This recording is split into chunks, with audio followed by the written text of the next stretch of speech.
So just checking again, we had some rain coming down. Looks like it's lightening up a bit now, but yeah, it's apparently not quite done yet. Although I think we get through today, we're pretty much in the clear. For those of you, of course, that lived through the record-setting rainfall on Friday and are now dealing with the aftermath of it, we've seen. I'm sure you've seen the pictures as well. The garage is flooding, the parking lots flooded, and basements, lots and lots of basements. With now, of course, the furniture out on streets being cleared away. Part of the issue now becomes the aftermath, which is what to do going forward. And part of that, of course, is dealing with your insurance company and trying to understand what you need to do, what you should do, and how to get the most for the damage that you have sustained. Curtis Killen is with KBD Insurance. You probably know him from here on CJAD. And Curtis is on the line right now. Thanks for being here, Curtis. Appreciate it. Thanks, Aaron. How you doing? Pretty good. So listen, we've heard from a couple of people who took whatever precautions they thought were necessary, some who went over and above and still ended up getting flooded. So I thought it'd be a really good idea if you could run down the protocol. And I understand you're a broker, not an actual insurance agent, but you deal with the companies. So Correct. what's the first piece of advice to someone who has been flooded, who's panicking now and doesn't know what to do? Should they move stuff from their basement or not? What's the advice? Okay, so this is actually a really good line I heard today from an insurance broker who has over 30 years of experience. Pretend that you don't have insurance and you got to do whatever you got to do to mitigate the damages. So if that means basically tearing up the carpets, cutting out a bit of the drywall if the water's going to keep going up, stuff like that. Pretend you don't have any insurance because obviously right now we have to be realistic. Resources are stretched thin. I've been saying this for the past couple of days. It's unfortunately just reality. Resources are stretched thin on the insurance company side. So if it's going to take them 5, 6, 7 days for a claims adjuster to get to your house, well, you got to do what's necessary in order to minimize the damage that's done. So I would definitely be doing that. And you can't just wait around for the insurance company to come and stop the bleeding.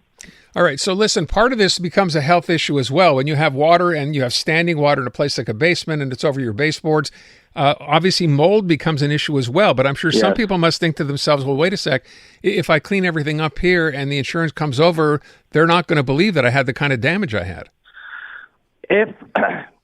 Look, I've been speaking with the insurance companies today, and I specifically asked this question because that's the question we've been getting asked by far the most. Because clients are basically like, "Hey, what do I do? The claims adjuster isn't coming. Like, do I start tearing up the carpets and stuff like that? What do I do?" And I had confirmation from the insurance companies that is what you should do. If it's going to minimize the damage done, do it. Just do it. And also, too, just to add on to what you just said there, Aaron, a health hazard, yes, from the mold for sure. Another health hazard is actually if there still is a puddle in the basement, be careful for electric shock. Sure, yeah. Be very, very careful about that as well. All right. So you go ahead, you do what you have to do. Now, obviously, I think people know you're dealing with insurance companies here, so the more proof you have, the better. But Correct. Is it absolutely essential that you have, I don't know, receipts for stuff that, has been ruined, damaged, you have to throw out? I'm thinking like stereos, TVs, whatever. This is where the photos and the videos comes in. So everyone pretty much, well, I don't know anyone who does this anymore, have a smartphone. So take as many photos as you can, as many videos as you can. The more evidence that you have, the better. And also, too, I mean, no one really, the claims adjusters know that you're not going to have a receipt for every single thing that you purchase. So they're going to be reasonable as well. If you have all the photo evidence, you have all the video evidence, they're going to be pretty fair.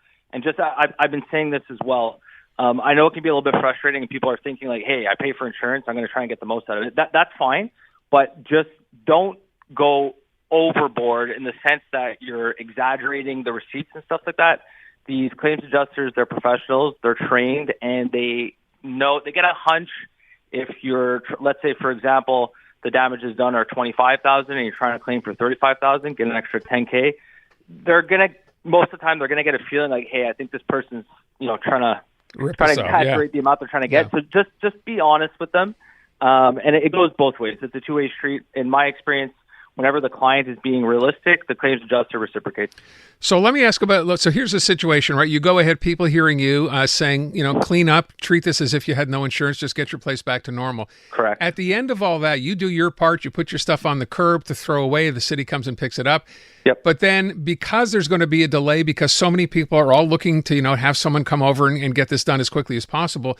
Yep. If you go ahead on your own and hire someone to come over to clean, to start fixing, to whatever else, How does that work? Do you take that receipt and present it as well?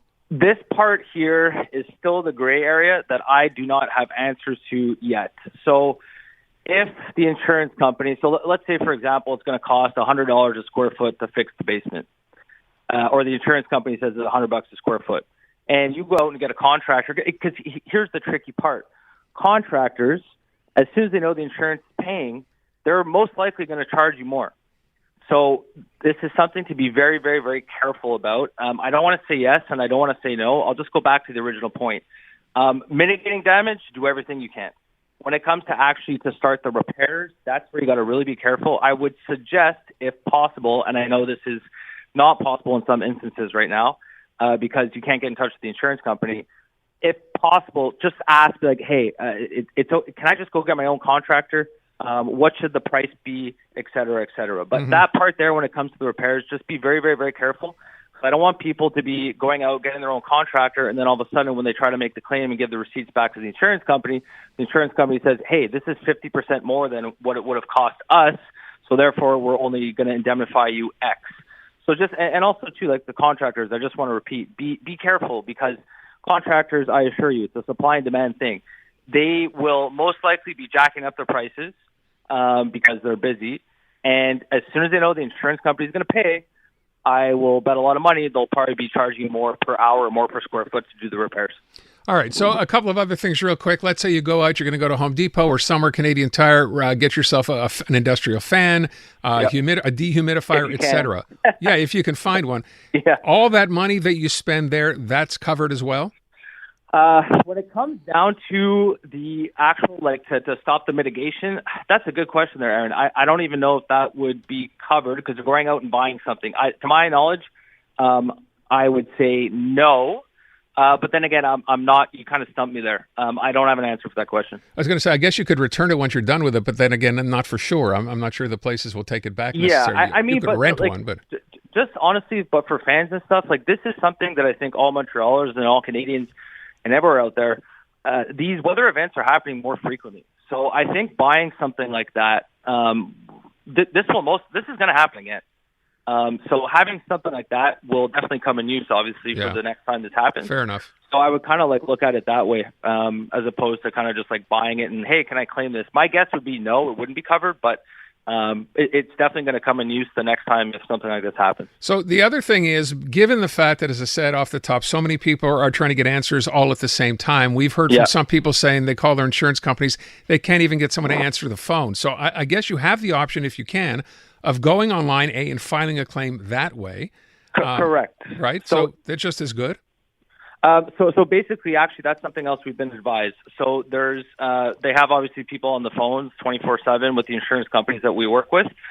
But there are other options. So a lot of insurance companies have applications where you can submit a claim through the app.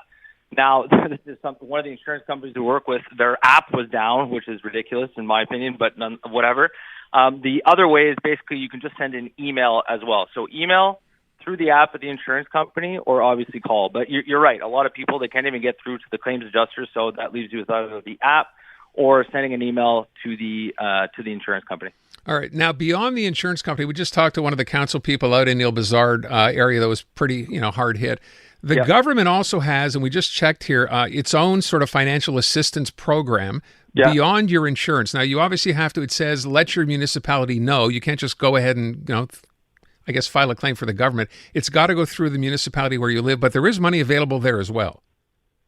Yes, I have heard the same thing. I haven't checked out all of the details, but I think it's very similar to the floods that we had. I want to say 4 or 5 years ago. Remember the mass floods? So basically, the government is offering a bit of assistance. I don't know all of the details. Okay. I do, however, know that there is some assistance. I've seen some posts directly from the government. So that's always a second option as well. If the insurance company isn't covering you, or if the insurance company, the limitations you have, the coverage, if that's not enough and it goes over and above that, I think there's some scenarios where they're offering financial assistance. I'm going to read some of that. I just wonder, as a final question, Curtis, so, you're going to wait 2 days, 3 days a week, 10 days. At what point do you sort of just go ahead, do this on your own? Oh, geez. I don't have an answer for that. Yeah. Well, because this is where, as a broker, I'm trying, and again, this is like speaking for all our clients at KBD Insurance as well. Like, I don't want to like give advice to someone, and then all of a sudden the insurance company comes back and says, no, we never said to do that, and then all of a sudden you're in a fight with the insurance company. So it is evolving. I hope, I'm confident that they will be fair, but you're absolutely right. I mean, if I'm a homeowner and it's been 7 days and I can't get in touch with anyone and I need to start fixing stuff or it's just going to get worse, yeah, I'm going to go out and get my own contractor. So I think they'll be fair, but just, again, back to my main point, just be careful hiring these contractors. As soon as they know that the insurance is going to pay, they might, I wouldn't say might, they're most likely going to charge you an arm and a leg, like more than usual. And then all of a sudden the insurance company is going to say, hey, this is more than what it would have cost us. We're not indemnifying the entire amount. So just be very careful with that. Yeah. Welcome to dynamic pricing in contractors. Okay. It's like the Uber surge rate. Yeah, there you go. I will mention one other thing. It's probably not a bad idea as well. If you have neighbors going through this, check with them. See what they're hearing from contractors and what price they're getting, just to have a rough idea of what it's going to cost. Curtis, thanks so much. Appreciate the time. Good talking to you. My pleasure, Aaron. Take care. You bet. Curtis Killen at KBD Insurance. Hope that helps answer some questions anyway as to what to do if you're reaching out to insurance. But good point. Try the app. And if nothing or if everything else fails, send an email. At least, try to make contact.